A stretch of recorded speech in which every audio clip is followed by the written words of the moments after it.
नमस्कार बच्चों। अभी तक आपने हिंदी व्याकरण के विषय भाषा, वर्ण विचार और शब्द विचार के बारे में जाना।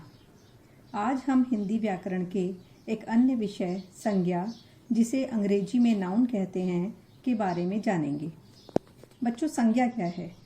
आज आप अपने घर में घर के किसी कमरे में बैठकर पढ़ाई कर रहे हैं। पढ़ाई करते समय आपके हाथ में कॉपी, पेन, पेंसिल तो ज़रूर होंगे। यहाँ पर घर, कमरा, कॉपी, पेन, पेंसिल सभी शब्द क्या हैं? ये सभी शब्द संज्ञा हैं। घर और कमरा स्थान है और कॉपी, पेन, पेंसिल वस्तुएं हैं। तो संज्ञा की परिभाषा है किसी जाति, भाव, व्यक्ति, स्थान आदि के नाम को संज्ञा कहते हैं। जैसे पशु जाति है, सुंदरता एक भाव है, मोहन एक व्यक्ति का नाम है और दिल्ली स्थान का नाम है। तो संज्ञा की परिभाषा है किसी जाति, भाव, व्यक्ति, स्थान आदि के नाम को संज्ञा कहते हैं।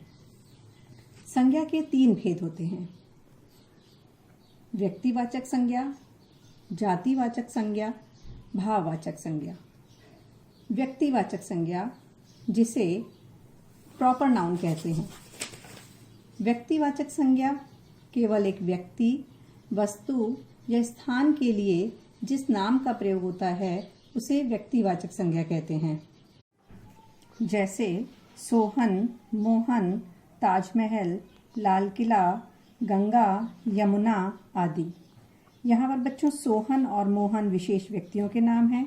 ताजमहल और लाल किला विशेष इमारत के नाम हैं। गंगा, यमुना नदियों के नाम हैं। एक और उदाहरण से हम देखते हैं। मैंने कहा विवेक और कबीर मेघालय घूमने गए। यहाँ पर विवेक और कबीर विशेष व्यक्तियों के नाम हैं और मेघालय स्थान का नाम है। तो व्यक्तिवाचक संज्ञा केवल एक व्यक्ति, वस्तु या स्थान के लिए जिस नाम का प्रयोग होता है उसे व्यक्तिवाचक संज्ञा कहते हैं। संज्ञा का दूसरा भेद है जातिवाचक संज्ञा। जातिवाचक संज्ञा जिस संज्ञा शब्द से उसकी संपूर्ण जाति का बोध हो उसे जातिवाचक संज्ञा कहते हैं। जैसे मनुष्य, नदी, नगर, पर्वत, पशु, पक्षी, लड़का, कुत्ता, गाय, घोड़ा, भैंस, बकरी, नारी, गांव आदि। एक और उदाहरण से हम देखते हैं। बच्चों को खिलौने पसंद हैं। यहाँ बच्चे और खिलौने अपनी पूरी जाति का बोध करा रहे हैं। तो जातिवाचक संज्ञा, तो जिस संज्ञा शब्द से उसकी संपूर्ण जाति का बोध हो उसे जातिवाचक संज्ञा कहते हैं। जातिवाचक संज्ञा के 2 भेद होते हैं: समुदायवाचक संज्ञा, द्रव्यवाचक संज्ञा। समुदायवाचक संज्ञा, जिसे कलेक्टिव नाउन कहते हैं। समुदायवाचक संज्ञा क्या है? इसे समूहवाचक संज्ञा भी कहते हैं। जो शब्द किसी समूह या समुदाय का बोध कराते हैं उन्हें समूहवाचक संज्ञा कहते हैं। जैसे भीड़, मेला, कक्षा, समिति, झुंड आदि, ये सब समूहवाचक संज्ञा हैं। समूहवाचक संज्ञा कुछ और उदाहरण से समझते हैं। जैसे रास्ते में बहुत भीड़ थी, उसने उपहार में फूलों का गुलदस्ता दिया। तो भीड़ और गुलदस्ता दोनों ही शब्द यहाँ पर समूहवाचक संज्ञा हैं। द्रव्यवाचक संज्ञा, जिसे मटीरियल नाउन कहते हैं। द्रव्यवाचक संज्ञा की परिभाषा है कि जिन संज्ञा शब्दों से किसी पदार्थ या धातु का बोध हो उन्हें द्रव्यवाचक संज्ञा कहते हैं। जैसे दूध, घी, गेहूं, सोना, चांदी। मैं अगर कहती हूँ कि ज़्यादा पानी मत बहाओ तो यहाँ पर पानी शब्द द्रव्यवाचक संज्ञा है। लेकिन बच्चों, हमें समुदायवाचक संज्ञा तथा द्रव्यवाचक संज्ञाओं को जातिवाचक संज्ञा के अंतर्गत ही मानना चाहिए। तो संज्ञा के मुख्यतः 3 ही भेद होते हैं: व्यक्तिवाचक संज्ञा, जातिवाचक संज्ञा और भाववाचक संज्ञा। संज्ञा का तीसरा भेद है भाववाचक संज्ञा। भाववाचक संज्ञा क्या है? जिस संज्ञा शब्द से पदार्थों की अवस्था, गुण, दोष, धर्म आदि का बोध हो उसे भाववाचक संज्ञा कहते हैं। जैसे बुढ़ापा, मिठास, बचपन, मोटापा, चढ़ाई, थकावट आदि। कुछ वाक्य के द्वारा यदि हम इसकी परिभाषा को देखते हैं तो बुढ़ापा सभी के जीवन में आता है।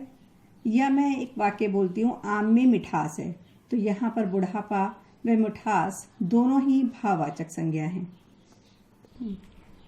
अब हम भाववाचक संज्ञा कैसे बनती हैं ये बनाना सीखते हैं। बच्चों, भाववाचक संज्ञाएं 5 प्रकार के शब्दों से बनती हैं। जातिवाचक संज्ञा से, सर्वनाम से, विशेषण, क्रिया तथा अव्यय शब्द।